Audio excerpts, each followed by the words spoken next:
that the President shall refer the bill back to Parliament for reconsideration. Article 93 of the Constitution is both the National Assembly and the Senate. The Speaker, lead with courage. Bring that bill to the floor of this House this afternoon or tomorrow, and let us deal with it. The Speaker, on the matter of the austerity measures, as captured in the motion that we are debating today. First, I want to call out the SRC, led by Lynn Cherop Megich. You are completely out of order. Completely out of order.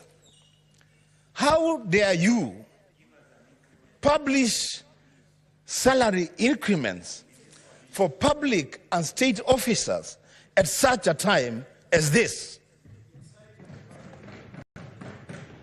What exactly do you want to achieve? In fact, Mr. Speaker, because the majority leader, when he was moving this motion, he said that there are some institutions that must appear before us. The first institution should be the SRC.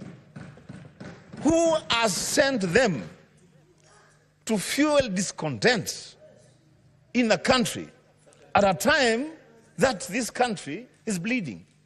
Who does that? Mr. Speaker, I want to echo the words of my leader, the minority leader in the Senate.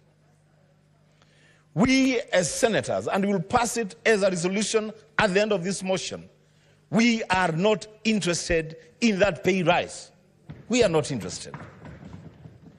In fact, one of the conversations that we have been having, and it will crystallize by the end of this motion, is where do we cut our own budgets as a Senate, as individual senators?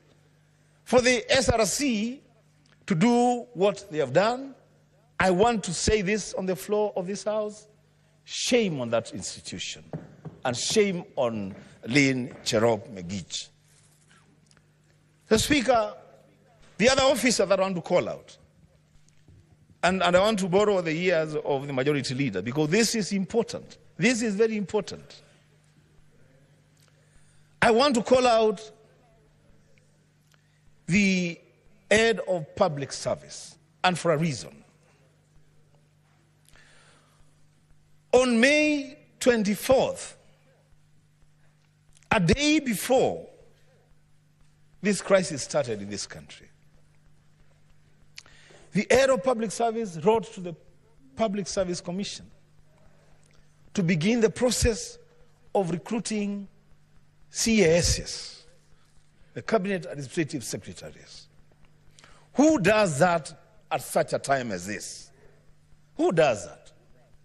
Mr. Speaker, we want to call on the head of public service to receive that letter like yesterday.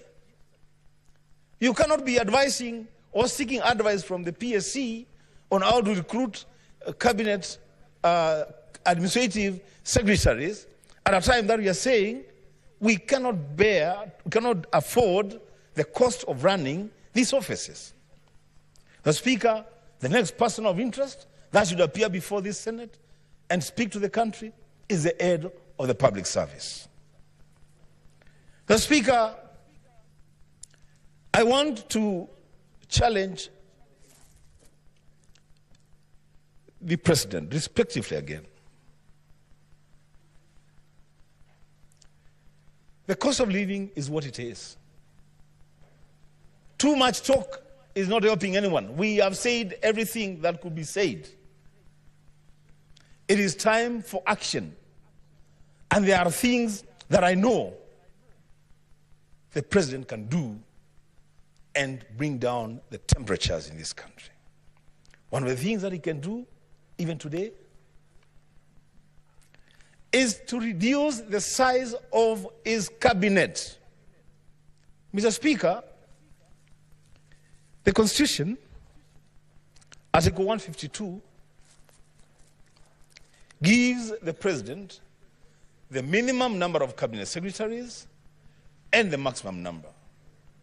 He can appoint between 14 cabinet secretaries and 22 cabinet secretaries. As we speak now, we have 21 cabinet secretaries. As Speaker, I want to call on the president as a demonstration that he has listened and understood what the people are saying. Reduce the size of your cabinet from 21 to 14, the minimum. Merge departments. Reduce the number of principal secretaries from 51 to around 30, or even 14, to match the number of cabinet secretaries that we have. The Speaker, and there is comparable jurisdiction to this argument. When you look at the United States of America, where we go to borrow money all the time, and we go for benchmarking all the time, Senator Alwale, the size of the cabinet in the US is 15, with a population of more than 340 million people. 14 cabinet secretaries in the US. When you look at China, with a population of more than 1.5 billion people, the members of the State Council, whose equivalent is a cabinet secretaries, are 26.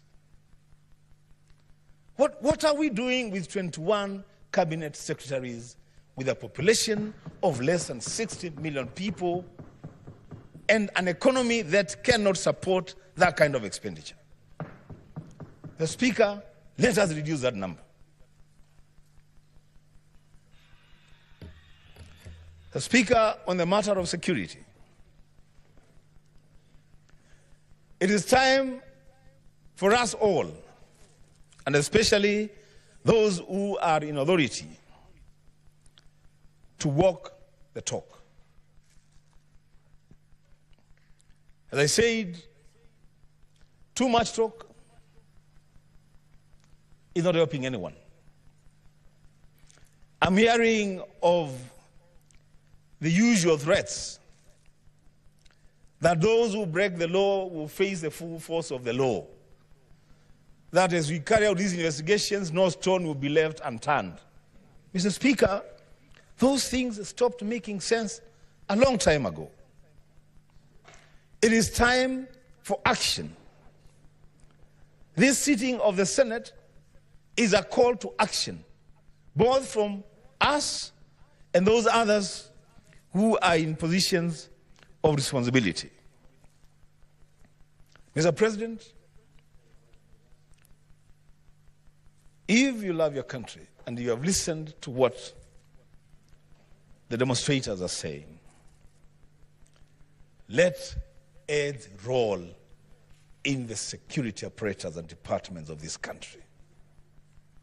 Speaker, I asked some young people from my office to tell me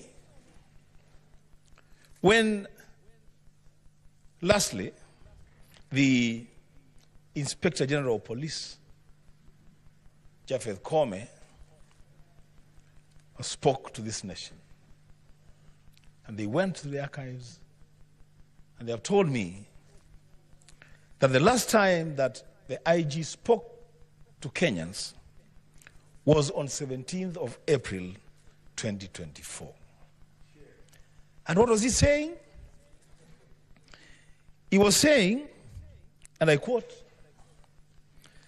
that as the Inspector General of Police, I would like to assure you, he is speaking to a contingent of police officers being dispatched to Haiti. He's saying, I want to assure you that they, the officers, have the capability, capacity, and training to succeed in this mission, and that they will deliver when they get to Haiti. That's the last thing that Kenyans heard from the IG. When the country is burning, the IG is silent. The Speaker, one of the requirements for demonstrations is that demonstrators would notify the police, they would be guided on where to go and how to organize their demonstrations, be escorted through streets or wherever they are going, presentation of petitions. The IG is absent. Mr. Speaker, Mr. President, the words that the President used on the former IG, Mr. Mutiambai, on the level of incompetence and being clueless, perhaps those words are better suited used on IG Koome. Perhaps actually the President spoke too early when he addressed Mutiambai. Talking about incompetence and lack of capacity, the Inspector General of Police is the embodiment of lack of capacity to lead the Kenya Police Service. Mr. Koome must leave office immediately for this country to enjoy peace and tranquility. The Speaker, lastly, let me speak very briefly on this matter of corruption. The Speaker, corruption has become the order of the day in this country. Unfortunately, the institution that has been charged with the responsibility of fighting corruption is itself the biggest den of corruption. The EFCC, the Speaker, is either unwilling or unable to fight corruption in this country. They will not help us in this journey. The Speaker, I've listened to the presentation by the majority leader on the performance of the judiciary.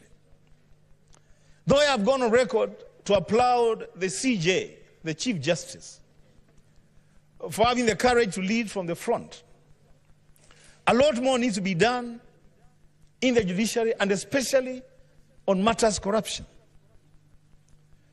That justice now has become a commodity of sale in the judiciary is a very sad state of affairs in our country.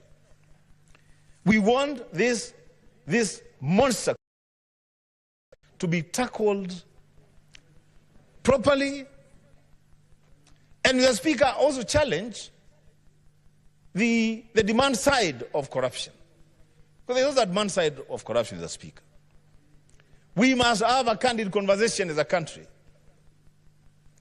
When churches and schools and hospitals and all manner of institutions, when they look at their members of parliament, the people serving the public service, as the people who are supposed to give them money in Harambes to do all these manner of things every weekend, every day of the week, where is it that we expect these people to get this money from? Mr. Speaker, we must have a national dialogue, a national conversation on how to fight corruption. But lastly, Mr. Speaker,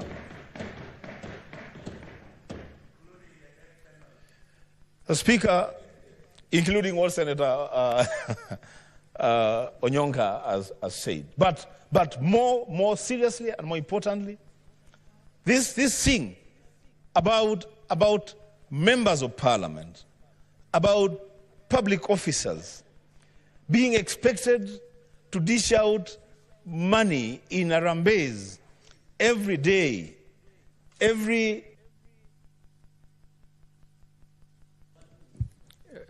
Let's add 2 minutes for the Senator to conclude.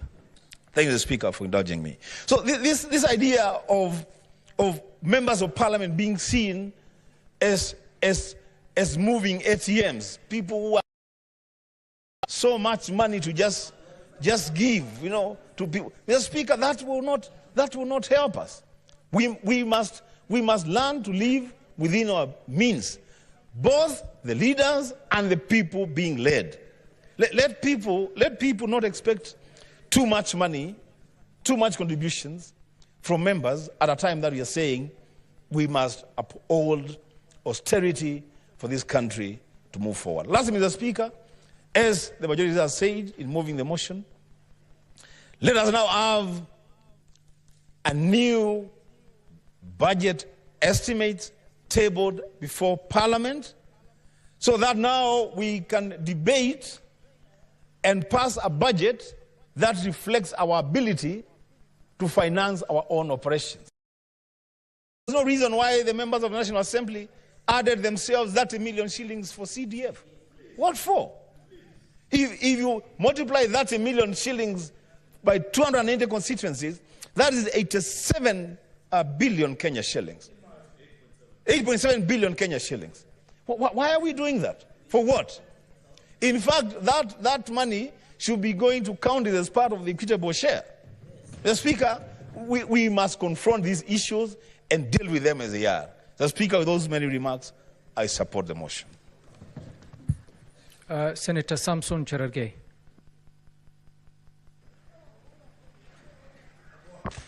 Mr. Speaker, I want to thank you for giving me this opportunity. I want to congratulate the majority and minority leader